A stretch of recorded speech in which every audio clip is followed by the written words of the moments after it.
Senpai no Ike. Kita akan membahas seputar Jepang ataupun hal-hal lainnya yang berhubungan dengan Jepang. Kembali lagi bersama saya Sena di Senpai no Ike. Tapi kali ini kita nggak bakalan bahas bahasa Jepang, nggak bakalan bahas tentang Jepang lah. Jadi gini, saya tuh kan sekarang konten, ya bisa dibilang konten creator lah.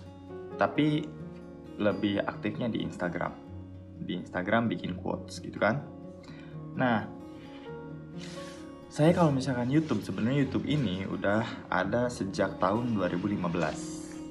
Udah ada sejak tahun 2015. Udah sebenarnya persyaratan AdSense udah lengkap itu tuh, tapi tiba-tiba kehack Rusia dan semua videonya itu diformat habis, hilang semua pokoknya. Ratusan video dari 2015 sampai kemarin tuh 2020 sampai kemarin 2020 tuh udah hilang semua, hancur semua pokoknya. Jadi saya mulai lagi dari awal. Kalau misalkan kalian lihat video saya yang paling awal udah, nah di situ tuh saat-saat saya ngedrop itu tuh, saya nggak tahu harus ngapain lagi nih buat YouTube ini gitu tuh. Padahal main YouTube juga asik-asik aja sih sebenarnya. Cuman setelah itu kan saya main Instagram. Saya main di Instagram, saya tulis-tulis quotes bahasa Jepang gitu. Awal-awal saya ngeliat di Instagram itu ya quotes ya, terus quotes bahasa Jepang kayaknya nggak bakal laku lah. Dan ada salah satu teman konten saya, akun Kejepangan sama mahasiswa Sasjep. Nah yang Kejepangan ini dia tuh dari awal saya kenal tuh udah gede gitu, akunnya udah sekitar 25 ribuan lah followersnya. Nah dia tuh bahas tentang Jepang, jadi bahas tentang Jepang, bahasa Jepangnya, bunpo, kalimatnya, atau budayanya, banyak lagi tentang Jepang dia bahas. Makanya saya paham kenapa si kontennya ini bisa naik, kenapa si akunnya ini bisa naik. Nah, terus yang satunya manga, siswa Sasjep tapi nggak bahas manga, dia pakainya meme. Dia bukan bahas meme sih, dia bikin meme yang berhubungan sama bahasa Jepang. Meme kanji, meme JLPT, dan banyak lagi. Dan ini pun saya paham kenapa bisa naik. Ya karena meme itu ya lucu-lucuan aja kan. Orang-orang pasti banyak yang suka. Nah sedangkan saya, waktu itu follower saya masih 1000-an. Itu masih teman-teman sih. Jadi saya nggak bikin akun baru, tapi saya pakai akun lama, akun pribadi, saya jadiin akun konten. Awal mulanya dibikin akun konten itu karena ketika saya bikin sebuah kata-kata gitu tuh, ya quotes gitulah, banyak orang yang kesinggung. Banyak saudara teman-teman saya sendiri yang kesinggung gitu, sampai akhirnya ngemusuhin lah, perang dingin lah, tiba-tiba ngejauhin, lost kontak dan banyak lagi.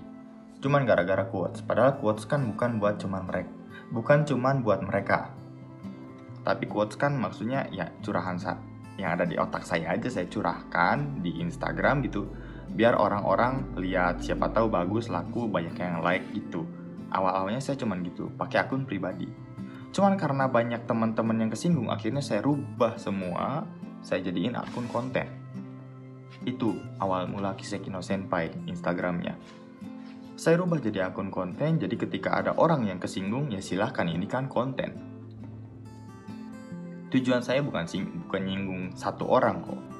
Kalau misalkan ada quotes yang menyinggung, itu tujuan saya bukan menyinggung satu orang, tapi banyak orang kan. Puluhan ribu orang yang follow saya sekarang. Itu.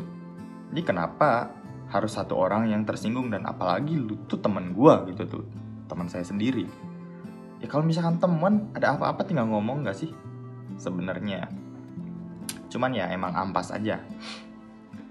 Nah, setelah saya bikin konten, dijadiin akun konten, akhirnya mulai seneng nih konten.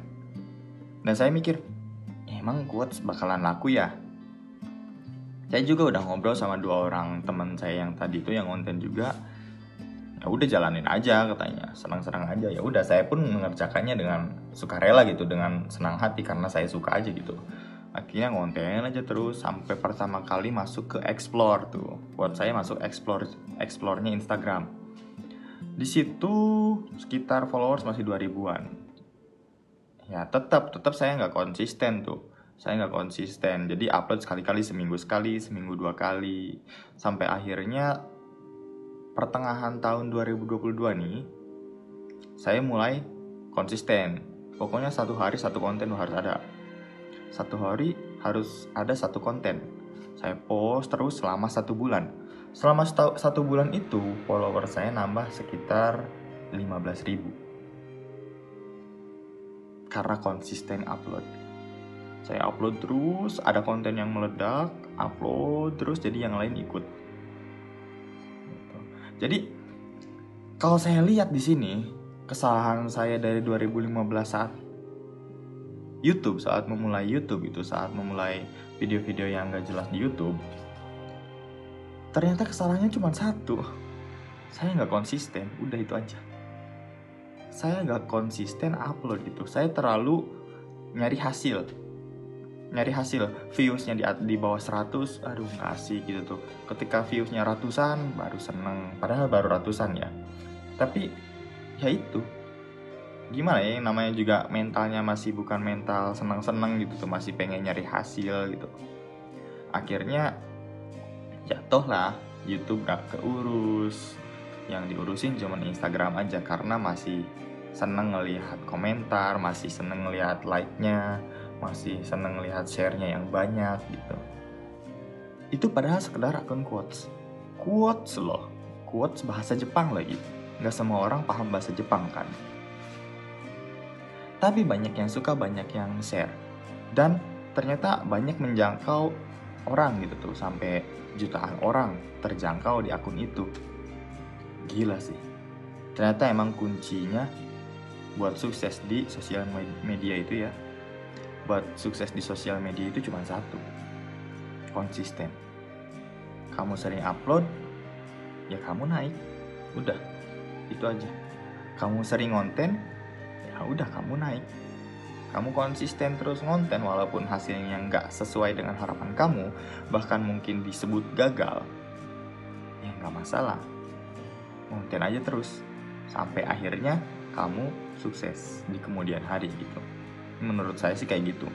Soalnya kita nggak tahu sih kapan kita bakalan naik, kapan kita bakalan dikenal kalau misalkan di sosial media.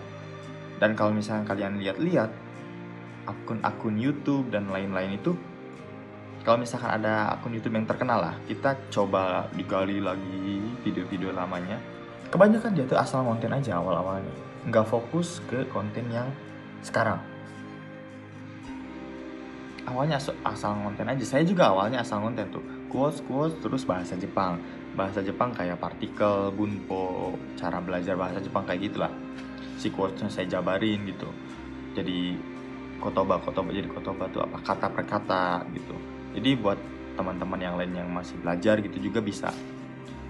Tapi capek dan juga nggak ada hasilnya kan. Saya ganti sampai akhirnya ketemu format quotes yang sekarang. Dan itu yang laku. YouTube pun sama. Saya awalnya nge-YouTube apa, A, B, C, D, E, F, G, sampai sekarang akhirnya nge-YouTube kayak gini. Nge-YouTube bacot-bacot.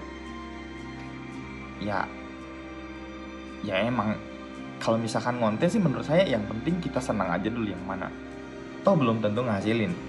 Yang penting kita senang dulu, kita jalanin, kita konsisten, mungkin suatu saat bisa ngasilin gitu. Karena kita nggak tahu kedepannya yang bakalan diminatin sama orang tuh yang kayak gimana. Emang dulu orang yang main game bisa ngasilin uang ada? Enggak, kecuali judi ya gamenya. Jadi orang-orang zaman dulu, orang tua saya pun masih, udah jangan main game aja, jangan main PS aja nanti bodoh. Kebanyakan masih kayak gitu.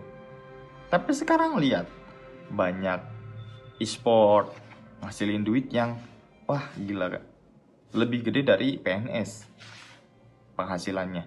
Kan hebat ya, cuma dari game. Siapa yang tahu kan masa depan. Makanya kalau misalkan sekarang kalian suka ngonten sesuatu gitu, kalau mau jadi content creator, suka ngonten sesuatu, ya jalanin aja dulu, bikin aja dulu, upload aja dulu, sering-sering. Siapa tahu itu meledak di kemudian hari ya kan. Sorry, mata aimashou.